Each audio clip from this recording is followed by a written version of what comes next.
Hello students, कैसे आप सभी लोग। आशा करता हूँ आप सभी अच्छे होंगे और मैं भी बहुत ही अच्छा हूँ। आज हम अपना एक नया चैप्टर शुरू करने जा रहे हैं जिसका नाम है force, work and energy, learning objectives. अब इसमें यह है कि हम आगे चैप्टर में क्या पढ़ेंगे।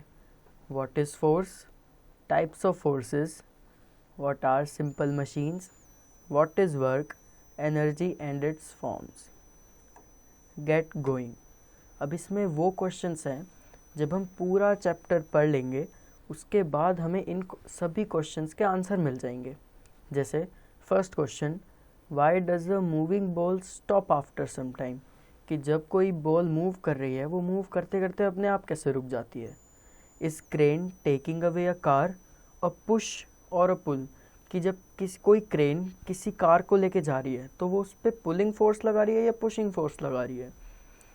What energy do we get from bulb, हमें बल्ब से किस तरह की एनर्जी मिल रही है। Why do we feel lethargic at times, हमें कभी कभी अपनी एनर्जी लो लगती है, थका थका लगता है, तो ऐसा क्यों होता है ये हम आगे पढ़ेंगे, समझेंगे इसमें। Reading time, we need to push or pull objects around us in order to move them, हमें ऑब्जेक्ट को मूव करना पड़ता है, पुश या पुल करना पड़ता है मूव करने के लिए। अ पुश और pull applied on an object is called force, जो भी हम पुश या फिर पुल, पुश मतलब धक्का मारना और पुल मतलब खींचना, तो हम जब ये किसी भी ऑब्जेक्ट पर अप्लाई करेंगे उसको हम फोर्स बोलते हैं। Force, opening and closing of doors, windows, doors etcetera involve section of push and pull, मतलब अगर आपको दरवाज़ा खोलना है या बंद करना है, सेम विंडोज़ और ड्रॉर्स के लिए, तो आपको खोलने के लिए पुश करना पड़ेगा, उसे धक्का देना पड़ेगा, और बंद करने के लिए खींचना पड़ेगा। ठीक है। फोर्स इज़ अ पुश और पुल, मतलब अगर आपको फोर्स को बड़ी सिंपली डिफाइन करना है तो बोल देना कि जो फोर्स है वो पुल है या फिर एक पुश है। What can force do, force क्या क्या कर सकता है। Force can do the following, move an object at rest, मतलब कोई भी ऑब्जेक्ट रेस्ट पर है, जैसे ये रेस्ट पर है, मैंने इससे फोर्स लगाई तो ये मूव कर पा रहा है। स्टॉप एन मूविंग ऑब्जेक्ट, कोई भी ऑब्जेक्ट मूव कर रहा है तो हम उसे अपोजिट फोर्स लगा के रोक सकते हैं। Change the shape and size of an object, for example clay है तो उस पर आपने खींचा तो उसकी शेप चेंज हो गई, पुश किया मतलब दबाया, उसे कंप्रेस किया तो उसकी शेप चेंज हो गई। Change the speed and direction of an moving object, मतलब कोई भी ऑब्जेक्ट मूव कर रहा है, जैसे मेरा हाथ ऐसे जा रहा है और मैं उसको ऐसे धकेलूँ तो होगी ना डायरेक्शन चेंज, ज़्यादा तेज़ मारूंगा तो स्पीड भी चेंज हो जाएगी। Activity, activity 1, take a football and kick it, football को लो और उसे लात मारो। क्या होगा, what happens, the ball that was at rest starts moving, मतलब जो बॉल रेस्ट पर थी जब आप उसे लात मारोगे तो वो चलने लगेगी। Now run and stand before the moving ball, मतलब जिस बॉल पे आपने लात मारी उसके पीछे आके खड़े हो जाओ और अपने पैर से रोकने की कोशिश करो। Try to stop it with your foot, अपने पैर से रोकने की कोशिश करो। व्हाट हैपन्स, क्या होगा, the moving ball comes to rest, जो बॉल मूव कर रही थी वो आपने जो पैर से फोर्स लगाया तो उससे वो रुक जाएगी। अब यही सेम चीज़ ट्राई करना, similarly you can crumble a piece of paper, paper को ऐसे करना, कंप्रेस करना, उसका गोला बना लेना और उसकी शेप चेंज कर लेना एंड चेंज इट शेप, ये भी एक फोर्स से ही हो रहा है। और उसके साथ ये सेम एक्टिविटी ट्राई करके देखना। टाइप्स ऑफ फोर्सेस, कितने तरह के फोर्सेस होते हैं हम वो देखेंगे। The different types of forces are muscular force, normal भाषा में बोलूँ तो बाजुओं का दम। ग्रेविटेशनल फोर्स, ग्रेविटी जो अर्थ लगाती है खींचने के लिए वो gravitational force. Frictional force, frictional force मैं आगे डेफिनेशन के थ्रू बताऊंगा, वो ज़्यादा आसान रहेगा। इलेक्ट्रोस्टैटिक फोर्स और मैग्नेटिक फोर्स, ये सब मैं आगे डेफिनेशन से बताऊंगा। First, muscular force, the force applied with the help of muscles is called muscular force, ऐसा फोर्स जो आप अपनी मसल से लगाते हैं, अपने बाजुओं के दम से लगाते हैं, उसको हम मस्कुलर फोर्स बोलते हैं। अब बलक पुलिंग अ कार्ट, मतलब जो बैल कार्ट को पुल करती है तो वो भी उसके बाजुओं का दम है। A child pushing a table, जैसे मैं ही हूँ, मैं किसी टेबल को पुश कर रहा हूँ तो मैं अपने हाथों का इस्तेमाल कर रहा हूँ, अपने मसल्स का इस्तेमाल कर रहा हूँ। लिफ्टिंग ऑब्जेक्ट्स को उठाना, जैसे ये ऊपर किया मैंने, तो ये भी मेरे हाथ से ही हो रहा है, तो ये मस्कुलर फोर्स है। तो ये कुछ एग्जाम्पल्स हैं मस्कुलर फोर्स के, are examples of muscular force. अब ऊपर आप देखेंगे यहाँ लिखा है साइंस इन कॉन्टेक्स्ट। अब इसमें फोर्स के बारे में बताया गया है कि force is measured in newton. अब ये न्यूटन क्या है, ये एक यूनिट होती है जिसमें आप फोर्स को मेज़र करते हो।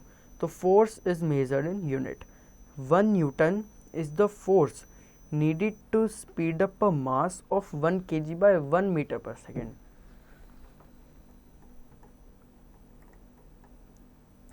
Gravitational force. It is also called force of gravity. मतलब ऐसा फोर्स जो ग्रेविटी लगा रहा है, और ग्रेविटी कौन लगाता है, अर्थ लगाती है। It is the force by which the earth pulls everything towards itself. मतलब जो अर्थ है वो अपनी तरफ कैसे ऑब्जेक्ट को खींच रही है, उसको हम ग्रेविटेशनल फोर्स बोलते हैं। जैसे अगर आप अपने हाथ में कुछ भी सामान लो इस टाइम पे, जो भी होगा, और उसको ऐसे छोड़ दो, तो अर्थ देखो उसको नीचे खींच रही है अपनी तरफ, अर्थ का पुलिंग फोर्स है, तो उसको ग्रेविटेशनल फोर्स बोलते हैं। It is due to this force that everything falls towards the earth instead of rising up in the sky. अब आपने जो भी चीज़ ऐसे छोड़ी होगी, अब ऐसा तो है नहीं वो हवा में उड़ने लगी होगी, वो नीचे गिर गई होगी। क्यों? क्योंकि जो अर्थ है वो पुलिंग फोर्स लगाता है, ना कि पुशिंग फोर्स। पुलिंग फोर्स लगाएगा तो वो अपनी तरफ चीज़ों को खींचेगा ही, नीचे चीज़ गिरेगी ना कि ऊपर उठेगी। A ball thrown upwards ultimately comes back to the ground. मतलब अगर आप बॉल को ऊपर भी फेंकोगे, तो मैंने पहले ही बताया अर्थ का तो पुलिंग फोर्स है, नीचे खींचने का फोर्स है, तो अगर आपने बॉल को ऊपर भी फेंका तो वो नीचे ही आ जाएगा at the end of the day. It is the gravitational force that holds the atmosphere and the solar system in their places. मतलब जो ग्रेविटेशनल फोर्स है वही क्या करता है, एटमॉस्फेयर को अपनी जगह रखता है, और जो सोलर सिस्टम है उसको एकदम मेंटेन करके रखता है। सब ग्रेविटेशनल फोर्स की वजह से होता है। लेकिन ये ग्रेविटेशनल फोर्स अर्थ का नहीं होता, ये ग्रेविटेशनल फोर्स सन का होता है। ये एक अलग से बात है जो इसमें नहीं लिखी, बट मैं बता रहा हूँ। Water from the water bodies do not spill out due to gravitational force. मतलब जैसे हमने पानी को बोतल में रखा, ऐसे ग्लास में रखा हुआ है, अब ये थोड़ी कि वो बाहर आ जाएगा, बाहर नहीं आएगा, पुलिंग फोर्स है, तो वो इसी वजह से उसमें स्टेबल रहता है पानी।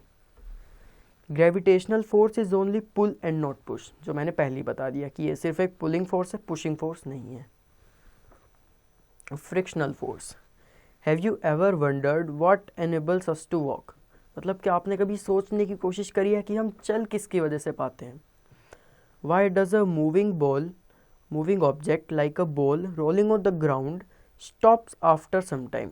मतलब जब कोई भी ऑब्जेक्ट चल रही होगी, मान लो बॉल है, बॉल चल रही है, वो रुक क्यों जाती है? उसका साफ सीधा आंसर है friction. It is all due to friction. Friction force is the force opposing the motion. मतलब मान लो मैं ऐसे चल रहा हूँ और कोई एकदम से चीज़ आके मेरे को ऐसे रोके, तो वो अपोजिट फोर्स हुई ना। तो ऐसी फ्रिक्शन ऐसी काम करता है कि जिस तरफ भी आप फोर्स लगाओगे उसकी उल्टी तरफ फोर्स ये लगाएगा। जैसे कि अपने हाथ को रब करके देखना तो वो हीट अप हो जाएगा। हीट क्यों होता है? It is all due to friction. ये सब फ्रिक्शन की वजह से होता है। Frictional force is the force opposing the motion.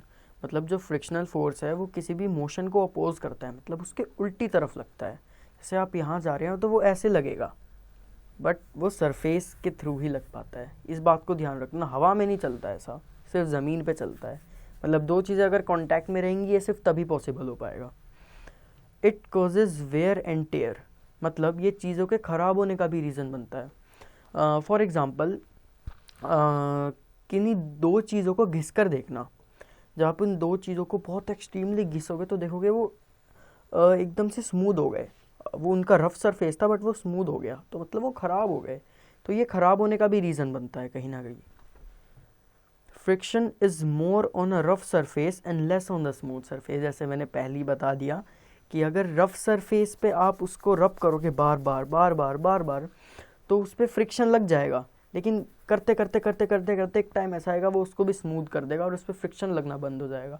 तो फ्रिक्शन सिर्फ रफ सरफेसेस पे लगता है, स्मूथ पे नहीं लगता है। स्मूथ मतलब बिल्कुल आइस हो गया जैसे, बिल्कुल स्मूथ, उस पे नहीं लगता फ्रिक्शन। इसमें भी देख सकते हो आप इस डायग्राम पे कि ऐसे बॉल रोल करते हुए जा रही है तो अगर वो आगे जा रही है तो फ्रिक्शन कांटेक्ट में है पहले तो बॉल ग्राउंड से, तो फ्रिक्शन उसके उल्टी साइड लगेगा। Electrostatic force, take a comb and rub it on a silk cloth, मतलब कंघी को लो और सिल्क क्लॉथ पे ऐसे रब करो, करते जाओ करते जाओ करते जाओ। Now bring some tiny piece of paper near it, मतलब कागज़ के टुकड़ों को उसके पास लाओ जो आपने कॉम्ब को रब किया है। We see that the paper sticks to the comb, मतलब जो वहाँ पर पेपर है वो उस कंघी पे चिपक जाएंगे आकर। वाई, क्यों? When we rub the comb it get charges and attracted the paper developing electrostatic force, मतलब जब हमने कॉम्ब को रब किया तो वो चार्ज हो गया, और जब वो चार्ज हुआ उसने पेपर को अपनी तरफ अट्रैक्ट किया। क्यों? क्योंकि उसने डेवलप कर लिया था क्या? Electrostatic force. The electrostatic force is produced when two objects are rubbed together developing an electric charge।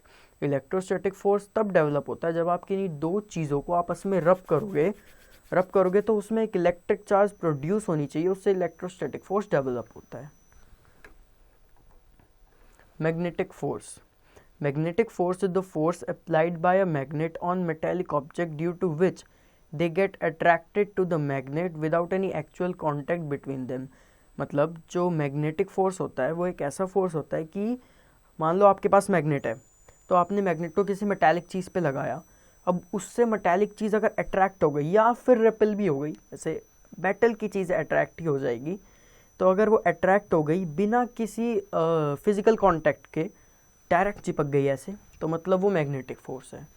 इसमें देख सकते हो ये जो पिन्स है ये मेटल्स की होती है, तो आपने मैग्नेट को इसके पास लाए तो देखो ये चिपक गई ऐसे। अब ये चेक योरसेल्फ, राइट, ट्रू और फॉल्स, तो ये आपको ऊपर जो मैंने पढ़ा है उसके बेसिस पे ये खुद करना है। Activity 1, take 2 bar magnets, 2 bar magnets लो, bring them together as in a, what do you notice? The magnet repels, जैसे आपको इसमें दिखा रहे हैं वैसे 2 मैग्नेट्स को पास में लाओ, आप क्या नोटिस करोगे? एक दूसरे से दूर जा रहे हैं, आप ऐसे पास लाओगे वो दूर जाएंगे आपस में। क्यों? क्योंकि ध्यान से देखना ये जो N और N है, मतलब दो जो पोल्स होते हैं, नॉर्थ पोल, या फिर अगर मैं नॉर्थ की जगह साउथ भी ले आता तो वो दोनों आपस में ऐसे रेपल कर जाते। Now bring them close as in B. अब सेकेंड पिक्चर पे देखो, मैं एक तरफ साउथ लाया हूँ, एक तरफ नॉर्थ लाया हूँ, मतलब अलग अलग लाया हूँ दोनों को, एक तरफ साउथ एक तरफ नॉर्थ, तो क्या करेंगे आपस में अट्रैक्ट कर लेंगे एकदम से। ये एक नेचर का रूल है कि जब दो सेम चीज़ें आएंगी आपके सामने, नॉर्थ आएंगी, नॉर्थ पोल आएंगे तो वो रेपल कर जाएंगे, बट अपोजिट आएंगे तो वो अट्रैक्ट कर जाएंगे। This shows that like poles repels, unlike pole attract each other. Like poles मतलब सेम पोल्स, मतलब नॉर्थ, तो जो सेम है उनको लाइक पोल्स बोलेंगे, जो अलग अलग हैं नॉर्थ साउथ वो डिसलाइक पोल्स हैं, वो अलग अलग हो गए तो वो अट्रैक्ट करेंगे दूसरे को। Work, in science work is done only when a force is able to move an object from one place to another. Science में हम वर्क को कैसे डिफाइन करेंगे? हम वर्क को ऐसे डिफाइन करेंगे कि आपने किसी चीज़ को फोर्स लगाया और वो हिली, तभी उसको वर्क माना जाएगा। मान लो ये मेरा हाथ है, आपने इस पर फोर्स लगाया लेकिन आप इसको धकेल ही नहीं पा रहे हो, आगे बढ़ा ही नहीं पा रहे हो, तो हम इसको फोर्स या फिर वर्क, फोर्स तो कंसीडर करेंगे बट वर्क कंसीडर नहीं करेंगे।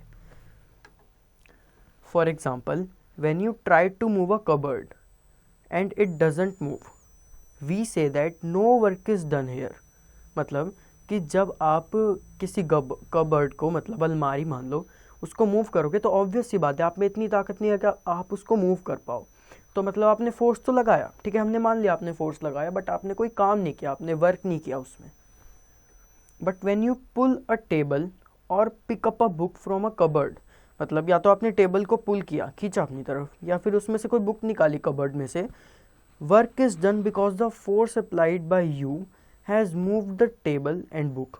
मतलब कि आपने जो बुक निकाली उसमें हाँ आपने काम किया, क्यों? आपने फोर्स अप्लाई करके टेबल को भी मूव किया, या फिर उससे आपने बुक निकाली तो मतलब ऑब्जेक्ट हिला अपनी जगह से, वहाँ रेस्ट पे था तो वो हिला, तो मतलब आपने वर्क किया। Simple machines, We use so many tools in our daily life like scissors, screwdrivers, pulley, a table opener etc. मतलब आपने बहुत सारे टूल्स अपनी डे टू डे लाइफ में यूज़ किए होंगे, जैसे कि सीजर्स हो गए, स्क्रूड्राइवर हो गए, पुली हो गए, बोतल ओपनर हो गया. Simple machines are tools that make our work easier. मतलब ये अपने काम को बहुत आसान बना देता है. जैसे कैंची से आप पेपर काट लेते हो, अपना प्रोजेक्ट बना लेते हो, बोतल खोलने के लिए बोतल ओपनर वगैरह वगैरह. Some uses of simple machines are, मतलब सिंपल मशीन्स के कुछ uses. They make our work easy. हमने ऊपर ये बात बता दी कि ये हमारे काम को आसान कर देता है. We can finish our work quickly. हम सिंपल मशीन्स की हेल्प से अपने काम को और जल्दी कर सकते हैं. We need less force to do our work. हमें थोड़ा कम फोर्स लगाना पड़ता है. यूजुअली जो हम मैनुअली लगाएंगे उससे कम फोर्स लगाना पड़ता है. Some types of simple machines are, सबसे पहले lever, pulley, incline plane, screw, wheel and axle and wedge. First, lever. A lever is a long rod that is used to cut things. Lever एक लंबी सी road होती है जो हम इस्तेमाल करते हैं चीज़ों को काटने के लिए. Move heavy objects. ऑब्जेक्ट्स जो कि थोड़े हैवी होते हैं उनको मूव कराने के लिए हम लीवर का यूज़ करते हैं. विद लेस एफर्ट, जिसमें हमारे कम एफर्ट लगे. ओपनिंग लिड्स, लिड्स को खोलने के लिए. सिजर्स, प्लायर, हैमर, बोतल ओपनर्स, ये कुछ एग्जाम्पल्स हैं लीवर के. पुली. इट हेल्प्स इन लोअरिंग और शिफ्टिंग हैवी ऑब्जेक्ट्स. मतलब ये हेल्प करता है किसी भी ऑब्जेक्ट को नीचे लाने में, ऊपर लाने में, जो कि हमें डायग्राम में भी दिख पा रहा है. Cranes and sail boats uses pulley. मतलब जो क्रेन है और सेल बोट्स है वो पुली का इस्तेमाल करते हैं हैवी ऑब्जेक्ट को पुल करने में या पुश डाउन करने में. Incline plane. An inclined plane is a slope used to push something heavy from one level to another. For example, कोई भी heavy object है ऐसे और आपको किसी इसके ऊपर रखा हुआ है मान लो और आपको पुश करना है उसको, तो उस पर बहुत एनर्जी जाएगी आपकी. इससे बेटर इसको ऐसे कर दो और यहाँ पर ऑब्जेक्ट रखा है और आप हल्का सा पुश करेंगे और ये थोड़ा स्मूथ सरफेस होगा तो आप देखोगे कि वो बहुत जल्दी जल्दी नीचे आ रहा है. उससे ज़्यादा आसानी हो रही है आपको इसमें. It requires less efforts to lift a load. हमको थोड़े कम एफर्ट लगाने पड़ते हैं या तो लोड को लिफ्ट करने में या फिर गिराने में भी बहुत कम एफर्ट लगते हैं. अ वुडन प्लैंक और ramp are used to load और अनलोड गुड्स ऑन ट्रक. मतलब इंक्लाइन प्लेन जो वुड से बने होते हैं जिसको हम वुडन प्लैंक बोलते हैं, वो यूज़ किए जाते हैं लोड करने के लिए और अनलोड करने के लिए सामान ट्रक से. Screw. Unlike the nail, screws are ridged and not smooth.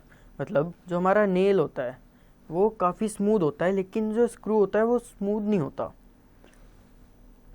The grooves help to hold objects together. मतलब जिसके आगे ग्रूव्स होते हैं, ये जो आपको यहाँ पर इस पे निशान दिख रहे होंगे ऐसे गोल गोल गोल गोल, ये हेल्प करते हैं ऑब्जेक्ट को होल्ड करने के लिए. Key rings, bottle caps, pen lids have screws. Screws are turn with screw drivers. मतलब अगर आपको कहीं पे किसी चीज़ को स्क्रू करना है, मतलब स्क्रू का यूज़ करना है, तो उसके लिए एक और ऑब्जेक्ट आता है स्क्रू ड्राइवर, जिसकी मदद से हम किसी भी चीज़ को स्क्रू कर सकते हैं. They have a stronger grip than nails. इनकी नेल्स से ज़्यादा तेज ग्रिप होती है because of the rough surface. Wheel and axle. This simple machine consist of a wheel through which a rod called axle passes. अब हमने ऊपर भी एक जगह एक्सेल पढ़ा था, कहाँ पे, पुली पे. देखना एक बार ध्यान से. तो ऐसे इसमें क्या होता है कि एक रोड होती है और यहाँ पर एक व्हील होगा, यहाँ पर एक व्हील होगा, ठीक है. और ये जो रोड होगी बीच में, इसको हम एक्सेल बोलते हैं, जो कि डायग्राम में भी हमें दिख रहा है. It helps to move object and change the direction.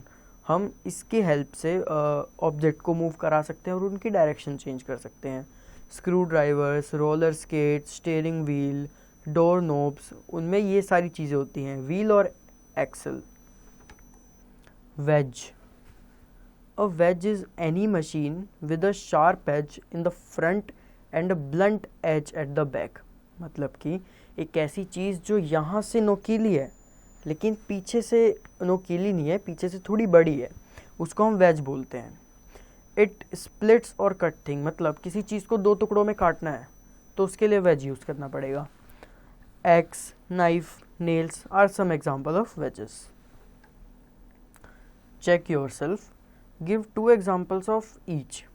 अभी आपने ऊपर जितनी भी डेफिनेशंस पढ़ी उसके एंड में 2 क्या 4-5 एग्जाम्पल दे रखे हैं सबके, कोई भी 2-2 याद करके इनको खुद करना है। Energy and its forms, energy और उसके अलग अलग टाइप के फॉर्म्स कि कौन कौन से फॉर्म्स अवेलेबल होते हैं। We need energy to perform all activities and to apply force, मतलब हमको एनर्जी की नीड होती है फोर्स लगाने के लिए और कोई भी एक्टिविटी परफॉर्म करने के लिए। तो बहुत आसान सी बात है, आप खाना नहीं खाओगे, आप सोओगे नहीं, तो आपके अंदर एनर्जी नहीं होगी। एनर्जी नहीं होगी तो आप किसी काम को कैसे परफॉर्म करोगे, तो डे टू डे लाइफ वाली बात हो गई। Even the vehicles need more energy to move. For example आपके पास स्कूटी होगी या कुछ भी होगा, उसमें या तो पेट्रोल डलता होगा या डीजल चलता होगा। अब अगर वो ख़त्म हो जाएगा तो वो क्या चलेगा, नहीं। तो पेट्रोल और डीजल उन गाड़ियों की फॉर्म ऑफ एनर्जी है। ऐसी हमारी फॉर्म ऑफ एनर्जी क्या है, कभी कभी स्लीप हो जाती है, कभी कभी फूड हो जाती है, पानी भी हो जाती है, बहुत सारी चीज़ें हैं। व्हाट इज़ एनर्जी, अब उसको डिफाइन कैसे करोगे। Energy is the ability to do work. Energy एक ऐसी एबिलिटी है जिसकी वजह से हम काम कर सकते हैं, वरना हम काम नहीं कर पाएंगे। It provides forces that enables to do work, ये हमें ऐसी फोर्सेस प्रोवाइड करता है जिसकी वजह से हम काम कर सकते हैं। मतलब हमारे अंदर एनर्जी आएगी तभी हमारे अंदर वो ताकत रहेगी कि हम फोर्स लगा पाए और तभी हम काम कर पाएंगे। There are various forms of energy used for different purposes, मतलब कि हमारे पास अलग अलग फॉर्म की एनर्जीज होती हैं जो हम यूज़ करते हैं अलग अलग पर्पस के लिए। First point, cooking food, heating homes, changing water to water vapours required heat energy, मतलब कि खाना गर्म करने के लिए या पानी को वेपर में चेंज करने के लिए हमें हीट एनर्जी की रिक्वायरमेंट होती है। To see objects, for photosynthesis by plants light energy is required, मतलब कुछ देखने के लिए। मान लो आपके रूम की मैं लाइट बंद कर दूं तो क्या आप कुछ देख पाओगे, नहीं। या फिर मैं बाहर चला जाऊं और रात कर दूं तो आप कुछ देख पाओगे, नहीं ना। तो हमको लाइट एनर्जी चाहिए होती है कुछ देखने के लिए। और एक और चीज़ है कि जो प्लांट्स हैं उनको लाइट एनर्जी चाहिए होती है, लाइट स्पेशली सनलाइट, खाना बनाने के लिए अपने खुद का। House hold appliances, machines in factories use electrical energy. For example आपको अपना फ़ोन चार्ज करना है तो आप क्या करोगे, उसको चार्जिंग पे लगाओगे, तो वो किससे चल रहा है, वो इलेक्ट्रिकल एनर्जी की वजह से ही तो चार्ज हो पा रहा है ना। Energy generated by splitting of atoms is called atomic energy, मतलब कि ऐसी एनर्जी जो जनरेट होती है एटम्स के स्प्लिट होने के बाद, उसको हम एटॉमिक एनर्जी बोलते हैं। Sound is also a form of energy that enables us to hear, मतलब साउंड भी एक फॉर्म ऑफ एनर्जी है जो हमें सुनने में मदद करती है। It is called sound energy, उसको हम साउंड एनर्जी बोलते हैं। Wind energy move wind mills, मतलब जो हवा चल रही है उसकी जो एनर्जी है उसकी वजह से विंड मिल्स चलते हैं। आप नीचे ये देख सकते हो जो पहली पिक्चर है वो विंड मिल की ही है। Muscular energy helps to walk, run, play etcetera. Muscular energy की वजह से हम चल सकते हैं, खेल सकते हैं, भाग सकते हैं, बहुत सी चीज़ें हैं। Hydro energy is generated from flowing water that is used to produce electricity. Hydro energy एक ऐसी एनर्जी है जो पानी के भाव से पैदा होती है जिसकी वजह से हम इलेक्ट्रिसिटी प्रोड्यूस कर पा रहे हैं। Solar energy, solar energy is used in solar power plants, solar cookers, solar cells to convert solar energy into electric energy and heat energy. Solar energy एक ऐसी एनर्जी है जो यूज़ होती है सोलर पावर प्लांट्स में। Solar cookers जो होते हैं उनमें सोलर पैनल्स लगे होते हैं जिससे हम थोड़ा स्लो लेकिन खाना बना पाते हैं। तो ये सब यूज़ होता है इलेक्ट्रिकल एनर्जी और हीट एनर्जी बनाने में। Geothermal energy is obtained from the interior of the earth, मतलब जो अर्थ का इंटीरियर होता है अंदर, उसके अंदर जो हीट होती है उससे जो हमें एनर्जी मिलती है उसको हम जियोथर्मल एनर्जी बोलते हैं। Fossil fuels, coal, petroleum, natural gas are fossil fuels. They are obtained from dead remains of plants and animals that get buried under the earth surface, मतलब हमें ये कहाँ से मिलते हैं, ये कहीं से आए होंगे ना, पेट्रोल डीजल कहीं से तो आए होंगे। तो ये आते हैं जो प्लांट्स और एनिमल्स जब ज़मीन के नीचे दब जाते हैं बहुत लंबे टाइम के लिए, बहुत ज़्यादा, तो हमको ये मिलते हैं और ये हमें अर्थ सरफेस पे मिलते हैं। क्यों? धीरे धीरे वो ऊपर आ जाते हैं, इतने दब जाते हैं, फिर धीरे धीरे करके ऊपर आते हैं। जब हम गड्ढा खोदते हैं तब हमें ये मिलते हैं। They take million of years to form, इन्हें मिलियंस ऑफ ईयर लग जाते हैं बनने में। They are non renewable energy sources. Alternative source of energy like wind, sun, water are called renewable energy as they abundant in the nature। अब इसको इकट्ठा समझाऊंगा कि ये नॉन रिन्यूएबल है, मतलब इसको फिर से बनाना नेक्स्ट टू इम्पॉसिबल है। क्यों? क्योंकि आप जो हो, आपको मिलियंस ऑफ ईयर्स का वेट करना पड़ेगा इसको बनाने के लिए। बट जो सन है, वाटर है, वो तो हमको ऐसे ही मिल रहा है, वो हमारे नेचर में अबंडेंट है। अबंडेंट मतलब इतना अवेलेबल कि जितना यूज़ करोगे वो रहेगा ही रहेगा। तो हमारे पास सन, वाटर, ये सब अबंडेंट है नेचर में। समरी, अब हम समरी पढ़ेंगे, मतलब पूरा जो हमने चैप्टर पढ़ा उसका एक तरह से सार बोल सकते हैं कि छोटे में निचोड़कर बता देते हैं कि क्या क्या हमने पढ़ा ऊपर से। फोर्स इज़ अ पुश और पुल, फोर्स जो है वो धक्का मारना या खींचना है, पुश और पुल है। Force can change the shape, speed, size of object, कि जो फोर्स है वो साइज चेंज कर सकता है, स्पीड चेंज कर सकता है, शेप चेंज कर सकता है किसी भी ऑब्जेक्ट की। फोर्स कैन स्टॉप और मूव एन ऑब्जेक्ट, की जो फोर्स है वो स्टॉप भी कर सकता है और मूव भी कर सकता है किसी भी ऑब्जेक्ट को। Muscular force, gravitational force, frictional force, electrostatic force and magnetic force are some types of forces. ये डिफरेंट टाइप्स ऑफ फोर्सेस है जो हमने पढ़े थे ऊपर। Work is said to be done when force produces motion. Work तभी माना जाएगा जब आपने उस पर फोर्स लगाई हो और मोशन हुआ हो उसमें। Simple machines are tools that makes our work easy. Simple machines एक ऐसे टूल है जो हमारा काम आसान करते हैं। Some types of simple machines are lever, pulley, incline plane, screw, wheel and axle, wedge. बस ये हमारे सिंपल मशीन्स के एग्जाम्पल हैं। Energy is ability to do work, मतलब एनर्जी की वजह से ही हम काम कर पाते हैं। फॉसिल फ्यूल्स जैसे कि कोल, पेट्रोलियम, नेचुरल गैस, ये नॉन रिन्यूएबल है, हम इसको फिर से नहीं बना सकते। ऑल्टरनेटिव सोर्स ऑफ एनर्जी होती है जैसे कि wind, sun, air are called renewable source of energy, क्योंकि ये अबंडेंट है हमारे पूरे अर्थ में। Think and answer, tick the correct option.